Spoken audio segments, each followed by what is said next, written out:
So freelancing platforms such as Fiverr are pretty controversial in the freelance sector for voice actors and for many other professions as well. And that's partly to do with the branding of the platform in the first place. The connotations of Fiverr, when obviously it started with being a platform where you could do anything for just $5 or £5, depending on your local currency. There was a connotation of the work that you're doing therefore being cheap, being bargain basement, and it's still definitely a concern on the platform. But what I wanted to do in this video was kind of dive in and look at how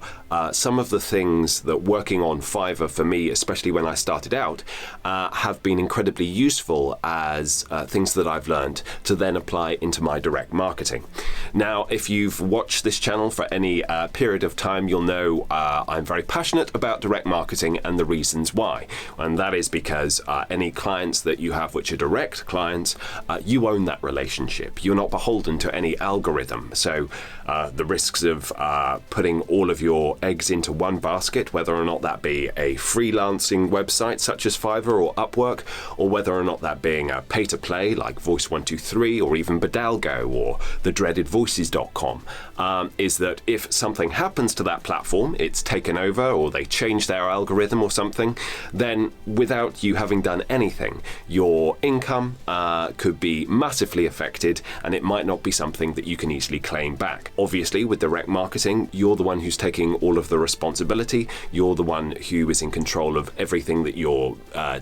putting out there. So and the relationships that you have are your own. They're ones that you can kind of continue to kind of cultivate, and that's really the building blocks for a business. But when I was starting out, especially, Fiverr was a form for me of being able to get liquidity into my business so that I then had money to reinvest in my studio,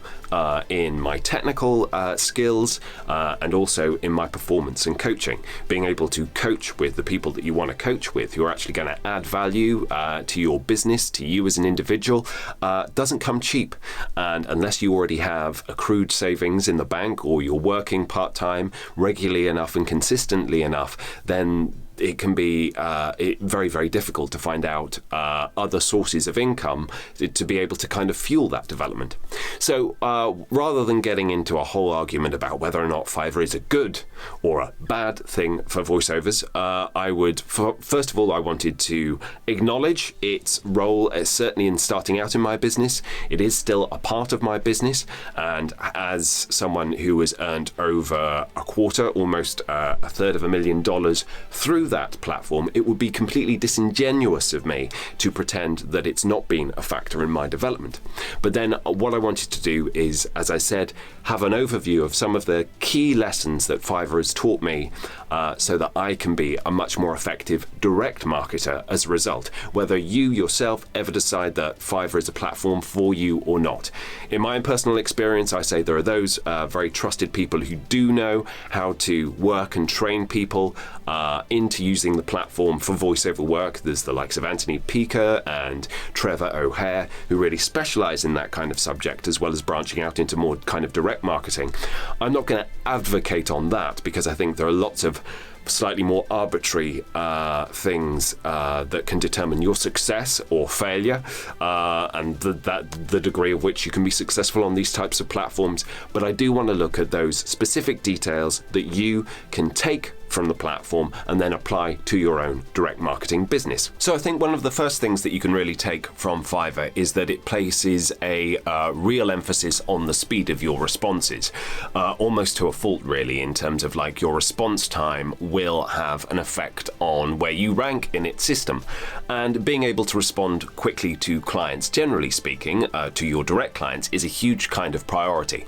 And the great thing that Fiverr has integrated into the platform, which I first did through Fiverr and then incorporated into my own business, was the use of templates. Now, using templates for kind of outbound email marketing is something that I've already touched on in this video as well, but it's really about making sure that you have templates for pretty much any or every kind of basic response, conversation, dialogue that you have with a client. So if they're inquiring about rates, they're inquiring about projects, that kind of thing, to make sure that you have an acknowledgement template so that you're not having to type out the same basic things is incredibly important as just a minimal time saver, so you can just acknowledge that you have received something that you'll get back to people as soon as possible. But also, if the same rates questions always seem to kind of like come up when people are asking your rates, and being able to template the majority of that information so that you can kind of send it as a one and done thing, and you can then just make kind of like little minimal kind of adjustments, can really save a lot of time in the long run. And, you know, especially when we're trying to build our business as quickly as possible and every minute counts, being able to not have to continually be caught up in those same repetitive tasks is really, really important. So with Fiverr, you can set up templates. I have about 30 different templates for various different correspondences in terms of, you know, rates inquiries or what different types of usage means, that kind of thing. But what I've actually done is that I've then also taken that into my direct marketing, so that I have in my Gmail a whole list of essentially the same kind of like template responses, which I use with my direct clients. So when people want to ask about invoicing, about rates, about any other kind of like creative questions, anything else like that, I've got messages that are ready to go very, very quickly, which I can then personalize depending on what the inquiry is. The second thing to really take from Fiverr is order requirements. The thing that Fiverr allows you to do, which is I think really, really good, is that when someone places an order, is that you can create a whole menu of questions that people have to ask, an order form essentially to fill in, so that you know exactly what it is that they want you to get. And what I found was that when I was dealing with a lot of direct marketing clients, sometimes people would be hyper-specific in terms of the information that they would give you about the delivery type, but very often they wouldn't be. Very often it would be incredibly vague as a starting point, and therefore there would be a lot of backwards and forwards. So with Fiverr, what I was able to do is have a whole menu of questions specifying what kind of work in my portfolio got you to book me, what kind of reference material do you have, is there a video, is there music, is there already an existing cut of the project that you're working on at the moment, does it have to be time synced in any way, you know, do I have to be mindful of that when I'm making this type of delivery? All of these types of questions, which are done sequentially, I think I have about 7 or 8 in total, as well as more specific questions in terms of usage, but particularly in terms of the performance element of it, being able to encourage a client to be as specific as possible about what it is that they want, so that you can ascertain a clear idea of whether or not they do know exactly what they want, or whether or not you need to be more speculative in your delivery. It can be invaluable in terms of time saving. And so when direct clients now come to me as well, I use a similar template. It's something that, again, I will delete and adjust depending on the nature of the inquiry, but I will always kind of like lead with specific questions,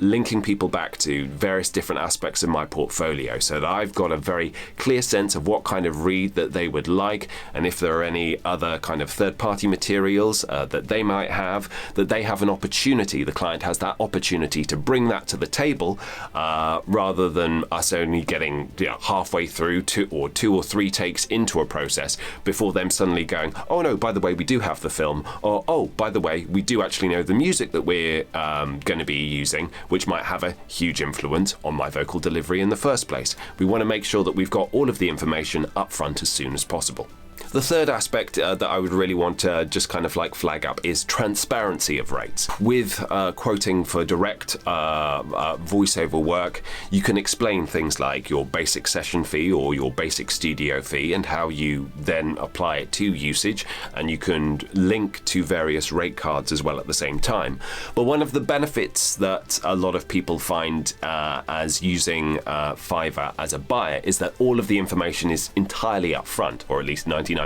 of it is, and any of those queries or questions that people might have, any of those grey areas which may be negotiable, you can field with frequently asked questions. How I've incorporated this into my site is that, you know, I have a very clear system of this is how it works, and I've got a page on my website which explains the whole process of how it works, and also it encouraged me to create my own rates page which I link, and also I link to resources like Gravy for the Brain that I've cited previously, so I can therefore show my exact working behind a quote, rather than leaving it as being incredibly vague.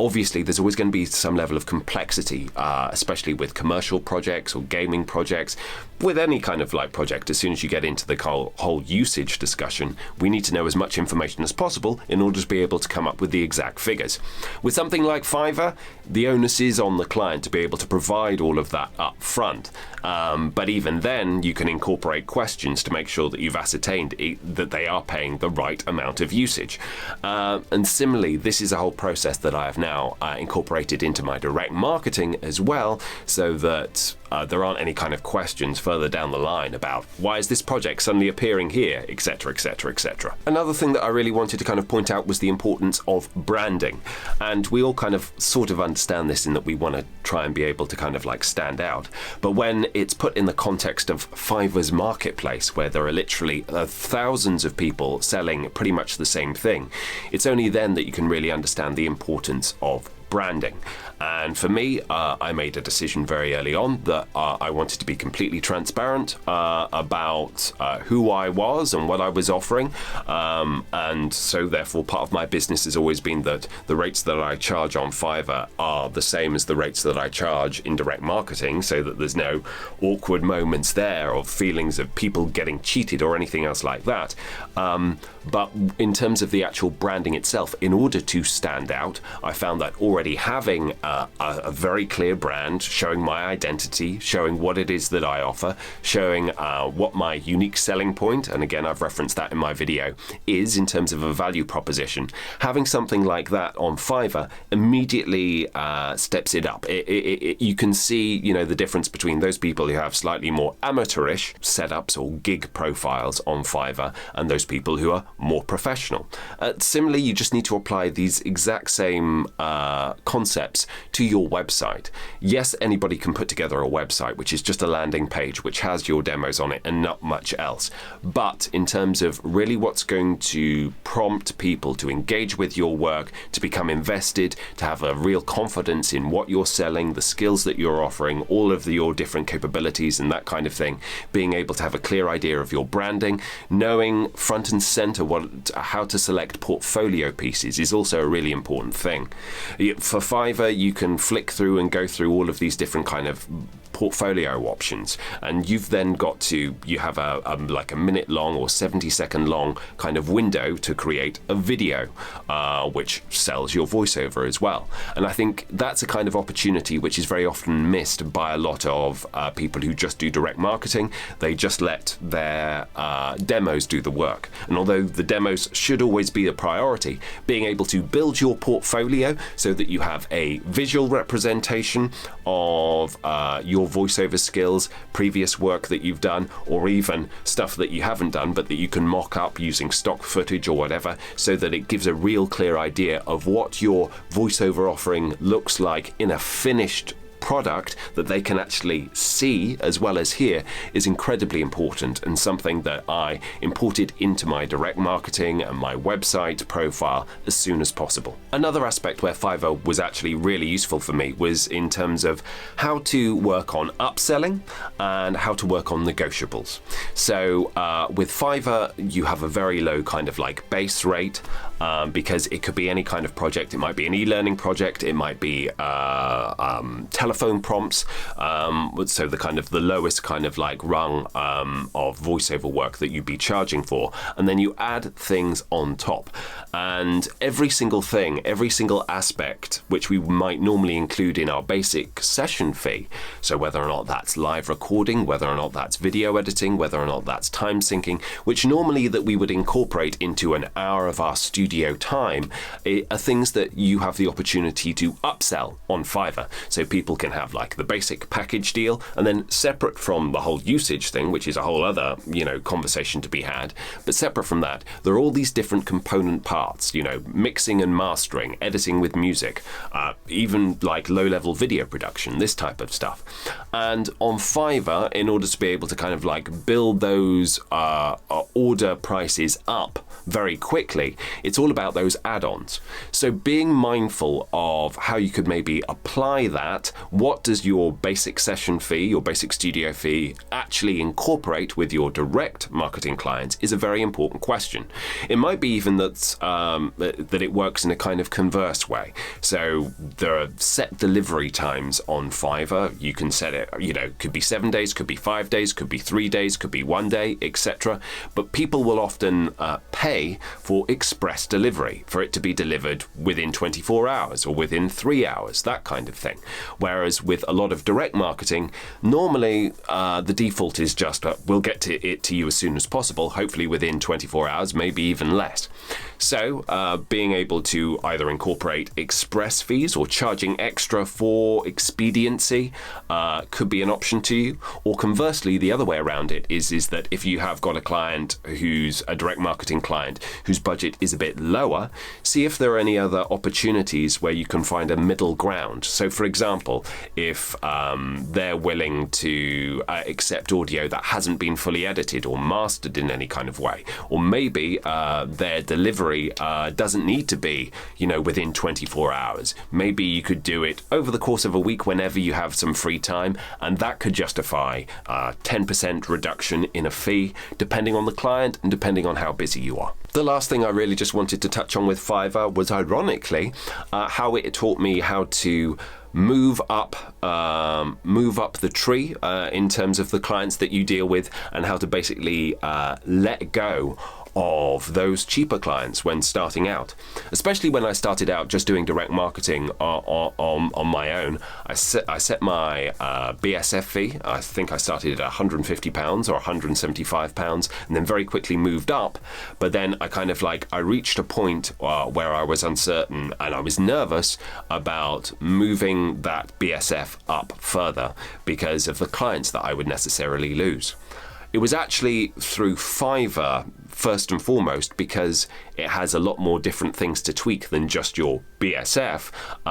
There are so many other kind of variables and moving parts because it comes more from an upselling perspective. So it actually invites you to experiment a lot more and be a bit bolder with your pricing as a result. And there was one particular change that I made very early on in the platform after I'd been on it for about 6 months, where I changed 2 things on my pricing, and the same level of orders came in. Suddenly I was doubling my money. Now, some people would say, well, that means you should have just been charging exactly the same thing from the start and you left money on the table. My argument would have been that, in actual fact, I was learning as I was going in these early stages on Fiverr. I certainly wasn't doing any kind of big profile work, which should have cost, hundreds or thousands of pounds, which I was doing for,